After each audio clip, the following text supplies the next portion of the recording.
1835, Robert Chambers trazó una primera línea fronteriza entre Venezuela y Guyana Británica, que abarcaba desde el río Moruca hasta el Esequibo, una extensión aproximada de 4.290 kilómetros cuadrados. Sin embargo, en 1839 trazó una segunda línea llamada Norte-Sur, que abarcaba desde la desembocadura del Anauco hasta el Monte Roraima, que representaba unos 141.930 kilómetros. La migración de los colonos británicos hacia los territorios situados más allá de la margen izquierda del río Esequibo originaron la primera reclamación de Venezuela ante el Reino Unido.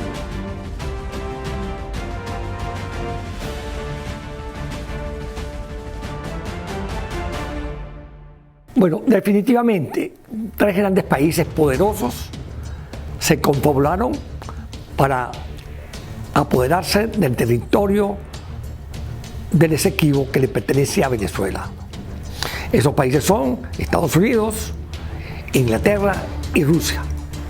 Cada país tenía dos representantes, menos rusos que tenía uno, pero es como el fiel de la balanza. Pero los rusos, por supuesto, apoyan la decisión de apropiarse de ese terreno, del Esequibo. En 1713 se firma el Tratado de Utrecht, donde Inglaterra, estos países, Inglaterra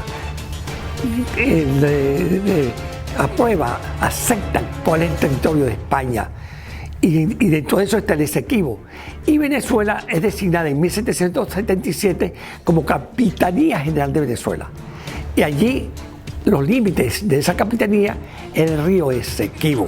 Y tanto es así que en 1786 se hace el primer mapa y la Capitanía General se le designa allí como límite del este el río Esequibo.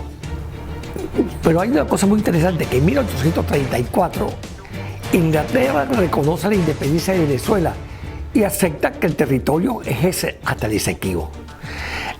Pero en el año 35 hay un personaje siniestro, como es el señor Robert Herman Schomburgk, quien primero traza la línea por el Esequibo perfectamente, pero en los años sucesivos se va corriendo hacia el oeste hasta lograr que 159.500 kilómetros cuadrados fueran despojados a Venezuela, a la Capitanía General de Venezuela.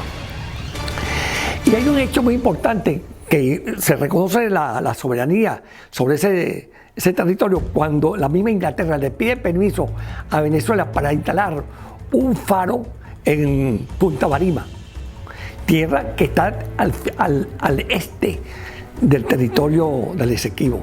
Es un hecho que demuestra que ellos no tenían esa propiedad.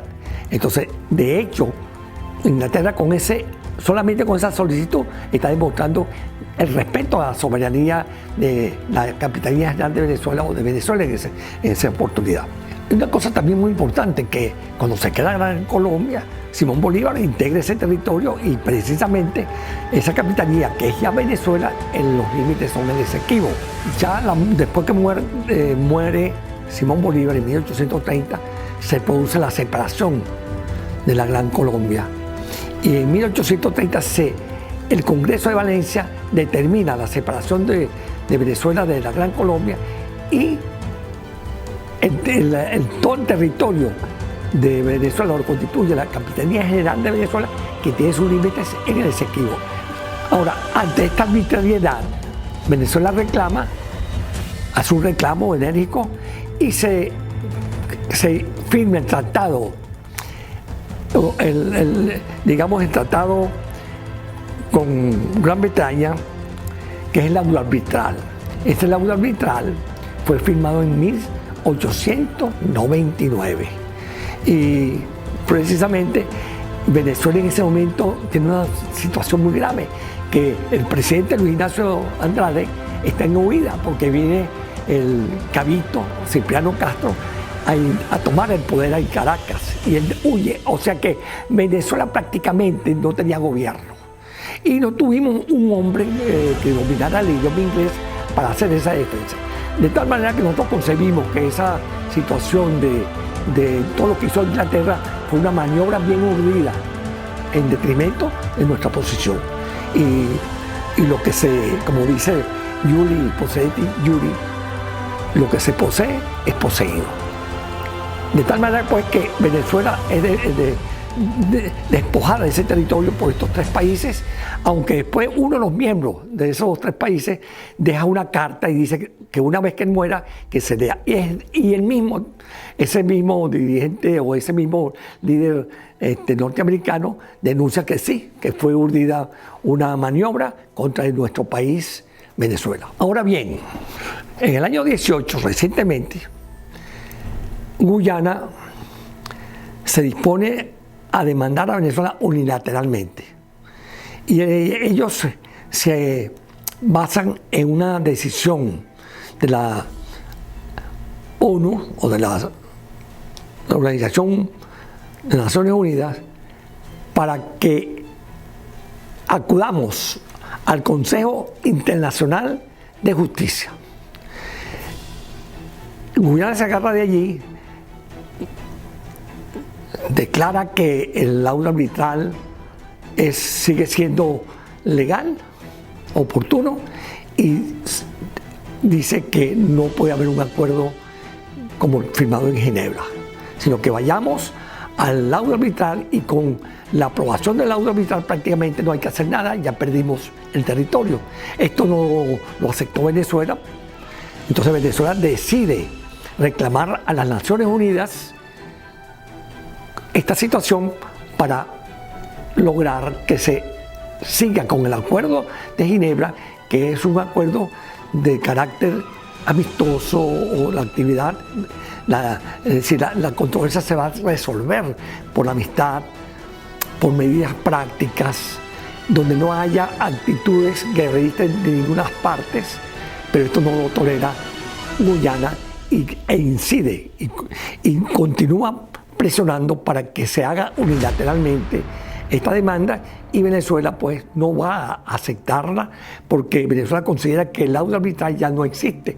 Es más, cuando se firma el Acuerdo de Ginebra en 1966 con el gobierno de Raúl Leoni, prácticamente se acepta que el laudo arbitral no tenía, digamos, vigencia.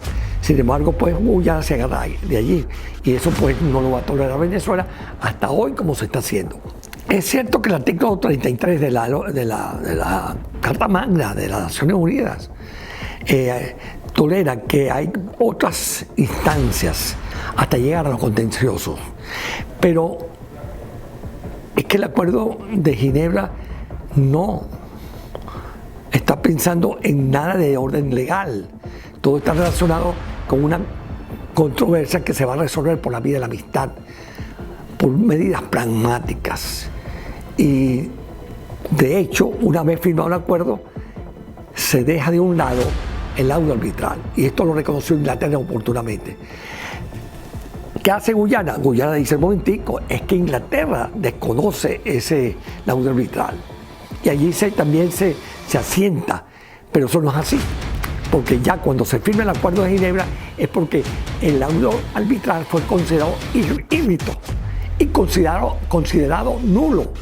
Así que tenemos que seguir con el Acuerdo de Ginebra para seguir pues logrando nuestro territorio, que sea pues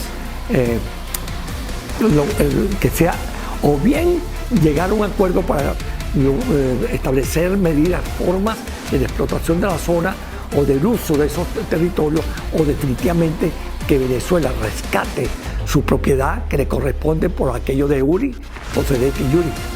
Fíjense, hay algunos críticos y personas analistas que sostienen que Venezuela debió firmar fue con Inglaterra, con Gran Bretaña, que eran las dos naciones comprometidas. Pero ¿qué hizo Inglaterra? Con premeditación logró decir, bueno señores, si nosotros nos comprometemos en el Acuerdo de Ginebra, pero si Guyana se independiza, es Guyana la que va a seguir discutiendo con Venezuela su controversia para reparar lo relacionado con ese territorio. Pero eso fue premeditado. Inmediatamente, una vez que se firmó el acuerdo, a los 3 meses independizan a Guyana. Y Guyana se constituye una nación, y ahora vamos a hablar de Guyana a Venezuela, de tú a tú. Y Inglaterra, Gran Bretaña se echa a un lado, y deja ahora la discusión ahí. Ahora, ¿qué le interesa a Inglaterra? Explotar con nueva concepción colonialista, explotar esas tierras que son ricas en minerales, que son ricas en materia maderera. A ellos les interesa eso. Es más, muchos países están pues participando en la explotación de esa zona, incluyendo los Estados Unidos. Así que esto fue muy bien premeditado, muy bien preparado para despojar a Venezuela. Y tanto es así que nosotros no tuvimos un representante cuando se hizo el acuerdo, el aula arbitral. Como ya dije, fueron 2 norteamericanos, 2 ingleses y un ruso. Ahí no tuvimos nosotros participación. Ellos decidieron lo que más les convenía a Inglaterra. Ahora bien, fíjate, hay una cosa muy importante. Si hay un acuerdo para resolver una controversia por la vía de la amistad, de los acuerdos amistosos, y que si buscaran maneras prácticas, ¿qué hace Venezuela? No puede rechazar a Guyana y la reconoce como nación. Pero ahí viene el gran problema ahora. Ahora la discusión es con Guyana. Y como yo dije anteriormente, Inglaterra se echa a un lado, pero con la finalidad de seguir explotando a Guyana por esas condiciones pues, que parece ser que Dios nos concedió, de esas tierras poderosas económicamente. Bueno, hay una cosa muy importante para nosotros, y eso es un problema sentimental y de espiritualidad. Entender entonces que el señor Guterres, el actual secretario general de las Naciones Unidas, pareciera pues que está en contubernio con Guyana y la apoya. Hay quienes opinan, nuestra gente, que debemos ir al Consejo Internacional de Justicia. Otros dicen que no.